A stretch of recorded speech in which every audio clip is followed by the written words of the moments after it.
Bu notebooklarni umuman olmaydi. Birinchisi Acer Predator, ayniqsa i9 va Ultra 9li variantlari. Bir aksoni juda ham ko'p va ko'pchilikda qotib ishlaydi. Shuning uchun arzon narxiga uchib o'tirmaydi. Ikkinchisi HP Omen. O'zining kategoriyasi uchun sifat darajasi juda ham past va normal notebook pulga siz bo'g'ilgan protsessor va bo'g'ilgan video karta xarid qilasiz. Juda ham ko'p konfiguratsiyasida. Uchinchisi Razer Blade. Ha, to'g'ri, igrovoy MacBook deb atashadi buni, lekin narxi juda ham qimmat va O'zbekistonda ofitsial garantiya va servislari umuman yo'q.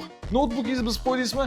Yangisini olishga tayyor turing. To'rtinchisi MSI Keyboard. MSIda men bunchalik musor igrovoy notebook ko'rmagandim hali. Zborka sifatini gapirmasa ham bo'ladi, chunki sovutish tizimida protsessor va video kartani atigi bitta dona kullar muzlatadi. Shundan xulosa ko'ringki, protsessor bilan video karta maksimal bo'g'ilib va qizib ishlaydi. Beshinchisi bu Dell igrovoy notebooklari. J15 dan tortib to Alienwaregacha. J15 ga keladigan bo'lsak, do'stlar, zborka sifati, umumiy parametrlar narxiga umuman arzimaydi. Alienware ga keladigan bo'lsak, do'stlar, uni ham Razerdagi muammo, O'zbekistonda ofitsial garantiya va servislari yo'q afsuski. Va do'stlar, hech qanaqa afzalligi yo'q notebook. Shunchaki brend uchun ortiqcha pul to'laganingiz qoladi. Tanlovda adashmaslik uchun shu videoni saqlab qo'ying va menga obuna bo'ling.